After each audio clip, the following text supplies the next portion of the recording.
ప్రత్యేక అభినందిస్తూ వారి జిల్లా అధ్యక్షుడికి కార్యవర్గంగా భావించారు. ఎందుకంటే ఈ అవకాశం అందరికీ రాదు కాబట్టి కొందరికే దొరుకుతుంది. ఈ అవకాశం కాబట్టి సంఘంలో కూడా గొప్ప స్థాయిగా ఎదురాలు చేస్తున్నారు. మన డిమాండ్ ఎప్పటికైనా పెండింగ్లో బాగుంటే ఇప్పటికే 4 డిఏలు రావాలి కాదంటే లేదు. అలాగే ఎన్నో సమస్యలు వాటన్నిటి పరిష్కరించేందుకు మన జిల్లా రాష్ట్ర నాయకులందరూ కూడా వస్తాయని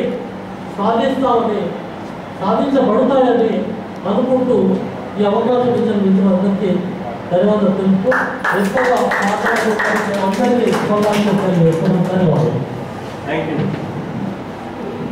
జిల్లా ప్రధాన కార్యదర్శి తరబూజ రవీంద్రన్ గారికి మాట్లాడవలసిందే కోరుతున్నాను. ఈరోజు తెలంగాణ అవతార దినోత్సవం సందర్భంగా మన జగిత్యాల జిల్లా ప్రెసిడెంట్ భవన్లో కూడా కార్యదర్శులు ఇన్ఛార్జ్ అధ్యక్షులు అసోసియేట్ ప్రెసిడెంట్ గారు ప్రభాకర్ గారు మరియు అధ్యక్షులు బాలమురళీ కృష్ణ గారు కార్యదర్శి మరియు జిల్లా కార్యవర్గ సభ్యులు యూనిట్ కార్యవర్గ సభ్యులు అభివృద్ధి కార్యక్రమాలు తీసుకున్నారని అందరూ చెప్పారు. అందులో భాగంగానే మనకు వచ్చే మన యొక్క కొన్ని సమస్యల గురించి మనం మాట్లాడుకుందాం. అంటే తెలంగాణ వచ్చేది కరెక్టే. అందులో ఒకటి నేనంటే నాకు తెలిసిన 69 అంటే నాకు 4th క్లాస్ ఉండేది. 4th క్లాస్ నుండి మొన్న 14 అంటే నేను 19 రిటైర్ అయ్యాను. ఒక 5 అంటే ఒక 40 ఏళ్లకు ఎవరు తెలంగాణ చూశాను. 40 ఇయర్స్ ఎప్పటి నుంచో 40 ఇయర్స్ నుంచి మనం చూసినట్టయితే ఈ యొక్క తెలంగాణ ఈ యొక్క రాష్ట్రము అవతరణ అనేది ఒక నాకు తెలిసిన మట్టుకు ఒక 45 నా వయసును బట్టి నేను చెప్పగలుగుతున్నాను. అదేవిధంగా మనం అన్నట్టు మనకు తెలంగాణ వస్తే ఏదో వస్తుంది ఏదో ఇస్తారనేది ఉండేది. అయితే తెలంగాణ వచ్చిన తర్వాత మనకేంటిది మనకు ఫిట్మెంట్ ఫస్ట్లో 2013 లోపల 43% ఇచ్చారు. కరెక్టే. మనకు అంతకుముందు ఎంత ఇచ్చారు?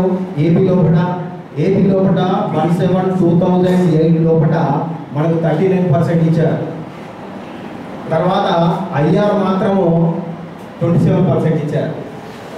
దానికి దీనికి మనం చూసినట్టయితే మేము 43 అని చెప్పుకుంటున్నాం కాబట్టి 39కు 43 అంటే ఒక 4% పెరిగింది. మరి అప్పటికి అంటే 10 సంవత్సరాల కూడా మన సార్ యొక్క పెరియాన సార్ చెప్పినట్టు 5 సంవత్సరాల లోపల పర్వాలేదు. ఒక 5 సంవత్సరాల లోపల ఈ యొక్క మన ఉద్యోగస్తులకు కానీ చాలా అన్యాయం జరిగిందనే ఒక అపోహ మాత్రం ఉన్నది. ఎందుకనంటే మన ఫిట్మెంట్ లోపల కూడా ఐఆర్ కావాలంటే కూడా ఏది ఇవ్వకుండా కూడా ఏంటిది 2018 లోపల ఒక 30% ఇచ్చారు. మనకి ఏంటిది రాజకీయంగా చూసినట్టయితే పర్సెంటేజ్ ప్రకారం పెరగాలి. ఫిట్మెంట్ అనేది పెరగకుండా ఏమైపోయిందంటే ఇది 39 నుంచి 43 పోయి ఏమైపోయింది మళ్ళీ తగ్గింది, 30% వచ్చింది. అట్లా మనకు చాలా అంటే అందులో కూడా చూసినట్టయితే ఒక 2 సంవత్సరాలు మిగిలిన వాళ్ళకు 3 సంవత్సరాలు మనకి ఏ రేసరాలు ఏం రాలేదు. మనం చూసినట్టయితే అంతకుముందు అన్నారు సెంట్రల్లో కూడా 10 సంవత్సరాలకు ఒకసారి బీఆర్సీ కమిటీ ఉంటుంది, 10 సంవత్సరాలకు ఒకసారి ఇస్తారు అనుకుంటున్నారు. మనకి ఈ ఏరియాస్ ఇవన్నీ చూడకపోతే మనకు 3 ఏళ్ళు ఏరియాస్ ఇవ్వలేదు. ఈ 5 ఏళ్ళు 8 ఏళ్ళకి మనకు బీఆర్సీ ఇచ్చినట్టేనే చూసినట్టయితే మనకు చాలా అంటే మన ఉద్యోగస్తుల లోపల ఈ యొక్క ఏమైపోయిందంటే ఉద్యోగం అంటే ఇప్పుడు ఉద్యోగం కూడా ఎప్పుడు వస్తుంది? 45 ఏళ్ళకి వస్తుంది. రిటైర్డ్ 61 అంటే ఈ గ్యాప్ లోపల మనకు లాస్ట్ చివరికి ఇట్లే ఉంటే మాత్రం ఒకటే పిఆర్సీ ఇచ్చే అంటే 10 ఏళ్ళకి ఒకసారి ఒకటే పిఆర్సీ ఇచ్చే అవకాశం ఉంటుంది. తెలిసిన వాళ్ళు కూడా చేశారు. అందరికీ ఈ యొక్క టీఆర్జీఆర్ తరఫున జిల్లా తరఫున అందరికీ కృతజ్ఞతలు తెలియజేస్తున్నాను. అదేవిధంగా ఉన్న ఈ యొక్క లైఫ్ సైకిల్ లోపల కొన్ని నియామకాలు చేసే మన ఈ కార్యవర్గ సభ్యుల్లో కూడా ఎవరు మన జిల్లా అధ్యక్షులు తర్వాత వీరందరం పోయి కూడా వీళ్ళతో మాట్లాడి మేము ఎప్పుడైతే టీఆర్ ద్వారా చేస్తామో అవన్నీ రికార్డ్ చేసుకున్నాం, రిజిస్టర్లో రాసుకున్నాం. ఆ రిజిస్టర్ తీసుకెళ్ళి మేము మొత్తం అందరినీ కొందరికి 2 పెన్షన్లు ఉంటాయి. 2 పరీక్షల లోపల ఒక టీఆప్ తీసుకోవాలి, 25 వస్తుంది అంటే 8 వస్తుంది, అంటే 8-25 వస్తుంది. అదే లేకుండా గిట్ట ఒకవేళ గిట్ట మనం 80G ద్వారా కూడా మనం ఈ యొక్క ఏది హెచ్ఆర్ఏ పెట్టుకున్నట్టయితే మనకి ఒక మొత్తం 9 లక్షల దాకా కూడా మనం సేవ్ చేసుకోవచ్చు. కాబట్టి ఈ అవకాశం కోసం చెప్తున్నా కాబట్టి తెలియకుంటే ఇప్పుడు తెలుసుకోండి, వాళ్ళని అడగండి, లేకపోతే వాళ్ళని కూడా అడగండి. అడిగితే మనకు రిఫండ్ వచ్చే అవకాశం ఉంటుంది. కాబట్టి ఇది ఉంటుంది. లేకపోతే మన ఇది హౌసింగ్ లోన్ గిట్ట ఉన్నది అనుకో, హౌసింగ్ లోన్ 2 లక్షలు 9 లక్షల దాకా పోతుంది. వాళ్ళకి తెలియక ఏం చేస్తున్నారంటే ఓల్డ్ తెలంగాణ కావాలన్నాం, తెలంగాణ కొరకు కొట్లాడినాం, ఫైట్ చేశారు రంగారెడ్డి గారు, గౌతు లచ్చన్న గారు, మల్లి చెన్న గారు, ఎందరో మహానుభావులు తెలంగాణ ఇవ్వండి భాషా ప్రయుక్త రాష్ట్రాలు అప్పుడే అనేది కొట్లాడడం వల్ల అప్పుడు కేంద్ర సంఘం వాళ్ళు అనేది ఎందుకంటే ఒకసారి జ్ఞాపకం చేసుకోవడానికి కొరకే మీకు అందరికీ తెలిసిన విషయాలు ఏది, తెలంగాణ మహారాష్ట్ర నుంచి కొన్ని భాగాలు, తమిళనాడు సైడ్లో కొన్ని భాగాలు కలిపి ఆంధ్రప్రదేశ్ విజయనగరం ఫస్ట్ నవంబర్ 1950 వెళ్ళిపోయినప్పుడే మాకు కావాలని మా తెలంగాణ అన్నాం.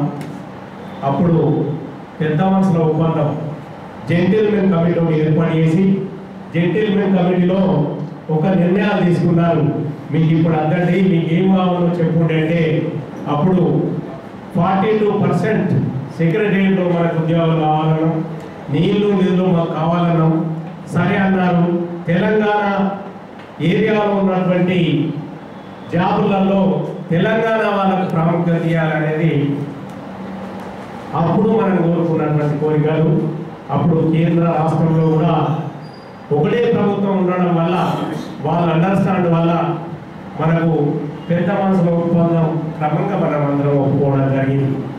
కానీ 1969లో మరి ఏదైతే పాల్మంచలో మొదలైతే మన తెలంగాణ ఉద్యమం అప్పుడు 42% ఏదైతే ఉన్నదో మనకి ఇవ్వకుండా మరి ఏదైతే మనం నిజాం సర్కార్ పాలన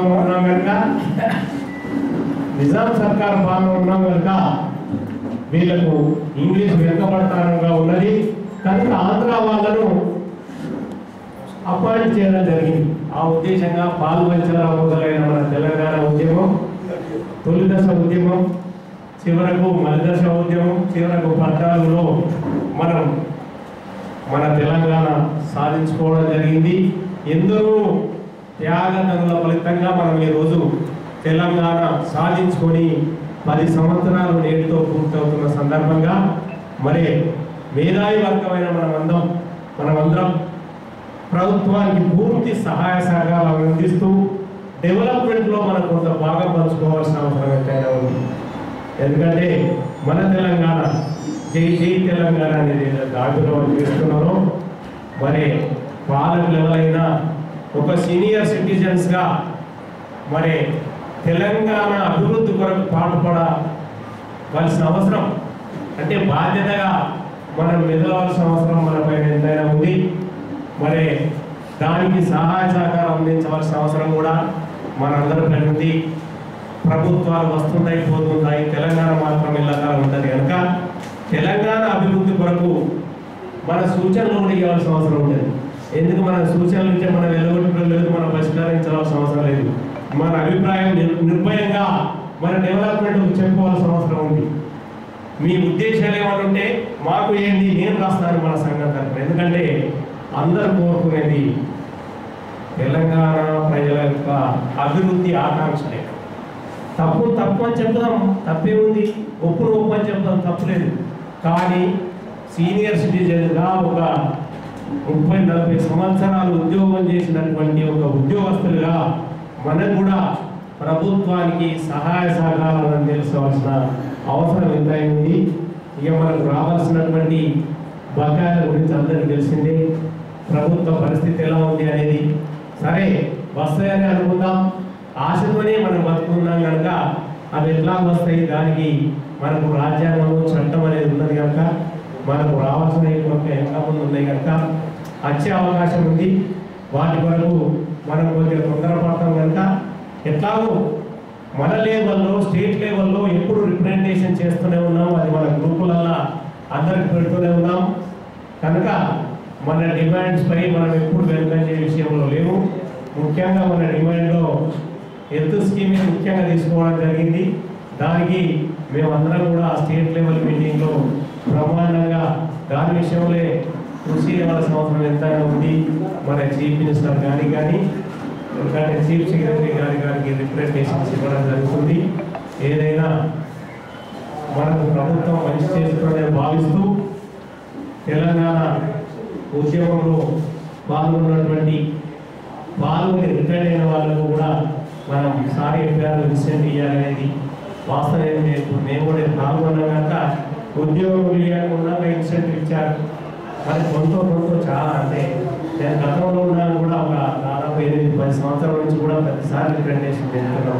లంసం ఒక 200 500 ఇవ్వండి అనేది కూడా రిప్రజెంటేషన్ చేయడం జరిగింది. గతంలో ఏదో ఒకటి ఇస్తుందని అనుకుంటున్నాం. వాస్తవనే మంచి పథకాలే కనుక వస్తుందని మనం భావిస్తూ ఏదైతే మన కార్యక్రమాలు చేస్తున్నామో ఆ కార్యక్రమాలలో మీ సహాయ సహకారాలు ఎల్లప్పుడూ తెలంగాణ రాష్ట్ర ప్రభుత్వ రిటైర్డ్ సంఘానికి ఉండాలని, అలాగే మా బాలమురళీ కృష్ణ గారు ఏసీ పెడతామన్నారు. ఇది ఫిబ్రవరిలో వారి సూచన.